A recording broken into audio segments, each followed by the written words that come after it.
बहुत समय पहले की बात है। एक छोटा सा गांव था। उस गांव में सब लोग जहां तहां लुकाते थे क्योंकि अब की बार ठंड और बारिश दोनों एक साथ होने वाला है। बाहर तो बहुत तेजी से बारिश हो रही है।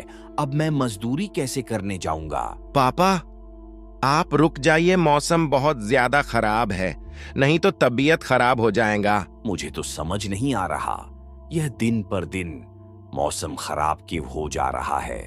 अगर ऐसे ही डेली चलता रहा तो मजदूरी नहीं कर पाऊंगा और घर में खाने को कुछ सामान तक नहीं आ पाएगा। तभी बहुत तेज बारिश और आंधी तूफान चलता है। अरे देखो जरा कितनी तेज बारिश हो रहा है। अरे अंकित बेटा, तू झोपड़ी के ऊपर त्रिपाल तो लगाकर आया था ना? हाँ पापा, लगा दी थी तिरपाल और उसके ऊपर तूने ईंटें और माटी रखी थी। नहीं पापा, ईंट रखना तो मैं भूल गया था। अंकित के इतना कहते ही झोपड़ी के अंदर बारिश की वजह से पानी टपकना शुरू हो जाता है। हे भगवान अंकित, तूने यह क्या किया? तुझे मैंने कहा था बारिश और आंधी तेज है, तुझे ईंट रख देनी चाहिए थी। मुझे लग रहा है कि त्रिपाल उड़ गई। चल मेरे साथ चल, अब तुझे मेरे साथ भीगते हुए मेहनत करनी होगी, नहीं तो पूरे घर में पानी ही पानी भर जाएगा। उसका पापा इतना बोल ही रहा था कि घर के अंदर वाकई छत से पानी टपकने लगा। हाँ पापी जी, आप सही कह रहे हो, चलो चलते हैं। जल्दी से दोनों बाप बेटा बारिश में बाहर निकलते हैं और झोपड़ी की छत पर त्रिपाल को सही से लगाना शुरू कर देते हैं। अरे बेटा, ईंट और माटी को अच्छे से रखना, कहीं ईंट गिर ना जाए। ठीक है पापा जी, सही रखूंगा। अंकित इतना कहकर अच्छे से ईंट से त्रिपाल को दबाने लगता है, जिससे छत ढक जाती है और झोपड़ी में पानी टपकना जल्दी बंद हो जाता है। लेकिन इसी के चलते हुए बेचारे दोनों के दोनों बहुत बुरी तरह भीग गए थे। अरे चलो बेटा, बहुत बारिश हो रही है, बाहर घर में चलते हैं। चलो, बरसात में मौसम बिल्कुल ठंडा हो गया है। हाँ पापा जी, आपने बिल्कुल सही कह रहे हैं। अब दोनों बाप और बेटा झोपड़ी के अंदर जाते हैं तो रेखा उसको सूखा कपड़ा देती है और बोलती है कि इस कपड़ों से शरीर पोंछो लो, वरना तबीयत खराब हो जाएगा। आप लोग अपना अपना शरीर पूछ लो और सूखे कपड़े पहन लो, नहीं तो ठंड लग सकती है। दिए हुए कपड़े दोनों पहन लेते हैं। तभी बीमार अकिंत बिस्तर पर पड़ी हुई अकिंत से कहती है, अरे बेटा, तूने खाने के लिए कुछ बनाया? नहीं माँ, मैं बारिश के रुकने का इंतजार कर रही हूँ। घर के अंदर खाना कैसे बनाऊंगी? सारे में धुआं ही धुआं हो जाएगा। मेरी दवाई का समय काफी लेट हो गया है और मुझे भूख भी लग रही है। ठीक है माँ, मैं कुछ करती हूँ। तभी रेखा अपने सिर पर एक सफेद कट्टा रखकर बारिश से बचते हुए बाहर से कुछ माटी लाकर घर के अंदर ही छोटा सा चूल्हा बना लेती है और उसी पर खाना बनाना शुरू करती है। अरे बेटा, पूरे घर में धुआं ही धुआं हो गया है। अब तो मेरा आंखों में आंसू आ गई। अब मैं क्या करूं? रेखा जैसे तैसे करके जल्दी जल्दी खाना बना लेती है। वह खाने में सोबिन आलू वाले खाना ही बना पाती है। माँ उठो, ये लो खाना खा लो। रेखा के हाथों से खाना खाता है।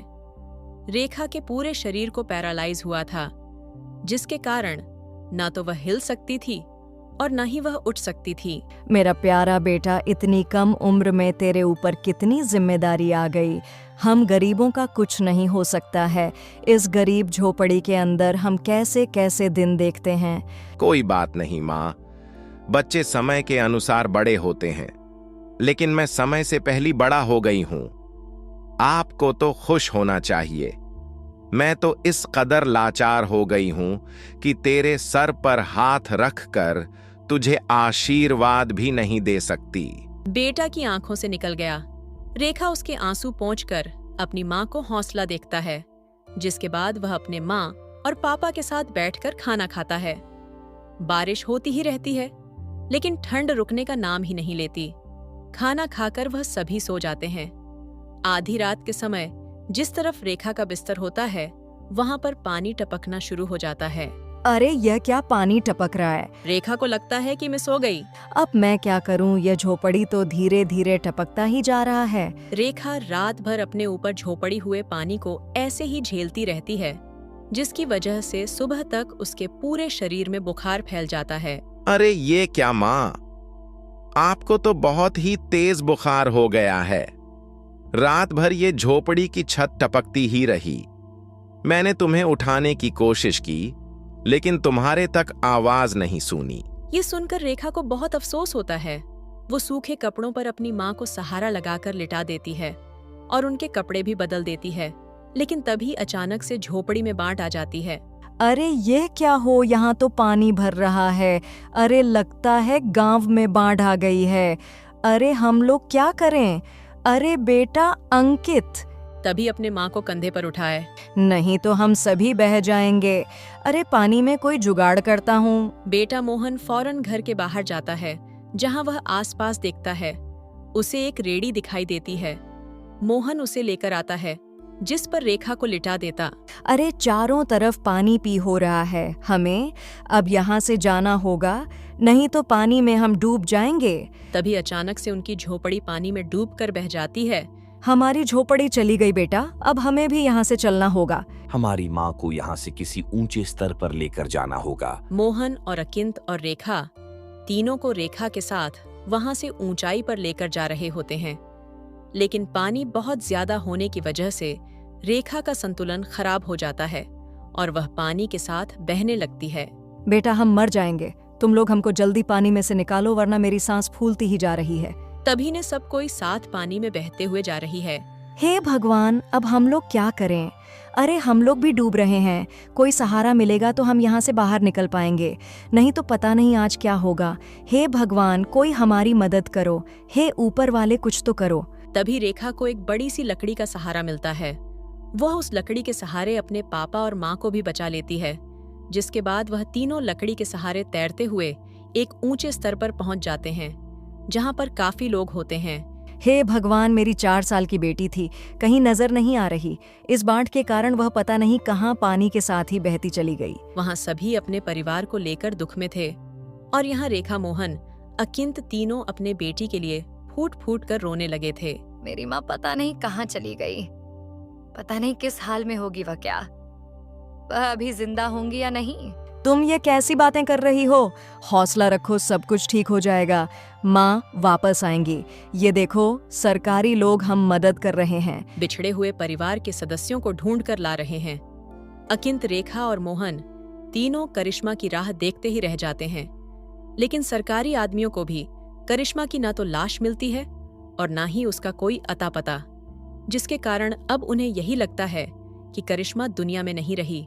इतनी बारिश हो रही है। माँ का तो कुछ पता नहीं, अब हमें हमारे लिए कुछ करना होगा। तुम सही कह रही हो बेटी, अब हमें कुछ ना कुछ तो करना ही होगा। मोहन और अकिंत दोनों बाप बेटे जंगल से लकड़ियां इकट्ठी करके वहां घर बनाने की कोशिश करते हैं, लेकिन बार बार बारिश के पानी की वजह से उनकी झोपड़ी बन ही नहीं पाती। बारिश बहुत तेजी से हो रही है। मैं यहाँ वहां से पन्नियां इकट्ठी करती हूँ। रेखा पन्नियां इकट्ठा करती है और उन्हें जोड़कर तैयार करती है, जिसे वह अपने पिताजी और बेटा के ऊपर रखकर उन्हें बारिश से बचाने की कोशिश करती है। और इसी के चलते अकिंत और मोहन झोपड़ी बना लेते हैं और उसमें वह सब रहने लगते हैं। चलो, हमने जैसे तैसे करके अपने लिए मजबूत घर तो बना ली। काश आज मेरी माँ मिल जाती तो अच्छा होता। हे भगवान, मेरी माँ को जल्दी से मिला दो ना, प्लीज भगवान जी। रेखा तो अभी मन ही मन सोचती रहती है कि करिश्मा का माँ जल्दी मिल जाती तो अच्छा होता, क्योंकि करिश्मा बहुत ही रो रही है। प्लीज भगवान, करिश्मा को मन मिला दीजिए ना, प्लीज। तभी उसे झोपड़ी के बाहर से अपनी माँ की आवाज आती है। रेखा, अकिंत कहाँ हो? तुम दोनों मेरे बच्चों कहाँ हो? तुम जल्दी बाहर आओ दोनों। रेखा, ये तो माँ की आवाज है। रेखा जैसे ही झोपड़ी के बाहर आती है, वह बारिश में भीगते हुए अपनी माँ को खुद अपने पैरों पर चलकर आते हुए देखती है। माँ, आप चल सकती हो, आप हिल सकती हो, आप खड़ी हो सकती हो। ये सब कैसे हुआ? ये तो एक चमत्कार है। बहते बहते पता नहीं मैं कहाँ पहुँच गई थी और मेरा बुखार हो गई थी। जब होश आया तो हाथ पैर अपने आप काम करने लगे थे। फिर ढूंढते हुए यहाँ तक आ गई। ये भगवान का चमत्कार ही था। हमारी झोपड़ी भी टूट गई। भैया और पापा जी ने दोबारा घर बनाई है और इस बार बहुत मजबूत घर है। एक बूंद भी नहीं आ रहा अपनी घर के अंदर। माँ, चलो हम सब एक साथ पहले की तरह रहेंगे। नेहा को सही सलामत देखकर अकिंत और मोहन और रेखा तीनों बहुत खुश होते हैं। वह सभी एक दूसरे को गले से लगा लेते हैं। इस तरह बारिश में भी गरीब की घर उनके काम आती है और वह उसी में अपना गुजारा करते हैं।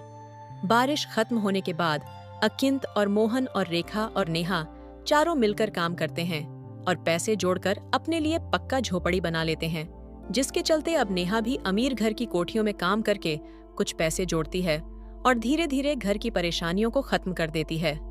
अब वो सभी लोग एक साथ खुशी खुशी रहने लगते हैं। तो चैनल को सब्सक्राइब जरूर करो भाई लोग।